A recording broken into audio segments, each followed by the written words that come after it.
নমস্কার, আমি সত্যবার্তা থেকে বলছি। আপনি একটা প্রফেসর, আপনাকে আমি খুব শ্রদ্ধা করি, কারণ আপনি খুব ভদ্রলোক, কিন্তু আপনি ভুল পার্টিটাই ধরে রেখেছেন। আপনার বক্তব্য আমি সব মানছি, কিন্তু আপনারা এটা বলুন তো, আপনাদের কিভাবে নির্বাচন কমিশনের দ্বারা প্রশান্ত কিশোর, মাননীয় মমতা ব্যানার্জি যে এমএলএ এরিয়া, সেখানে কিভাবে ভোটার হয়ে যায়, এর জবাবটাকে আপনি দিতে পারবেন?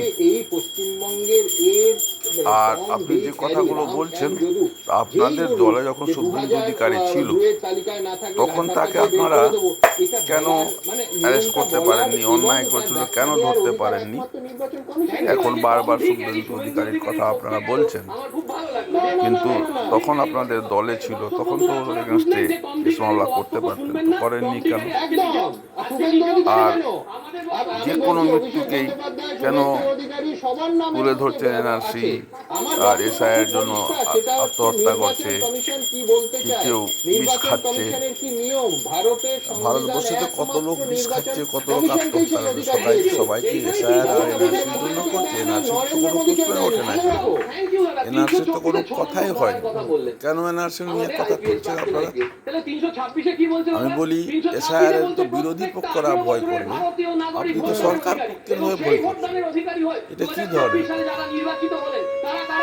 মোটের যুক্তিযুক্ত কথা আপনারা বলছেন না? তো কোথায় কে বিষ খেলো সেটাকেও তুলে ধরে দেবেন, কোথাও কে পালিয়ে গেল ওটাকেও তুলে ধরবেন যে এসআইআর ভয়ে পালিয়ে গেল। এটা তো আপনাদের দুর্বলতার পরিচয়। সরকার পক্ষ কি ভয় করছে এসআইআর হওয়ার জন্য? এসআইআর হলে তো ভালো, পরিষ্কার পরিচ্ছন্ন ভোটার লিস্ট হবে, আমাদের বাংলার সমস্ত লোক ভোট দিতে পাবে। কেউ কেন বাতিল হবে? বাতিল হওয়ার জন্য এসআইআরটা হচ্ছে না। বাতিল হবে কারা? যারা কি বাইরের ভোটার আছে, এখানে নির্বিশেষভাবে ভোট করে নিয়েছে, নিজের নাম করে নিয়েছে, তারা বাতিল হবে। আপনারা শান্ত থাকুন। আপনারা যে কোনো মৃত্যুকেই এসআইআর সঙ্গে জুড়ে দিবেন, যে কোনো ঘটনাকে এসআইআর সঙ্গে জুড়ে দিবেন। বামফ্রন্টের নেতাকে দেখেই তো ঘৃণা ধরে যায়। 35 বছর ধরে এরা যা করেছে না, যারা দেখেছে তারা বুঝতে পারবে, যারা দেখেনি তারা বুঝতে পারবে না এদের অবস্থা। তাই আমি আপনাকে, আপনি একটা শিক্ষিত মানুষ, যাদবপুরের প্রফেসর আছেন নাকি, আপনাকে আমি খুব শ্রদ্ধা করি। নমস্কার, আপনার সকালে ভালো থাকুন, শেয়ার করবেন।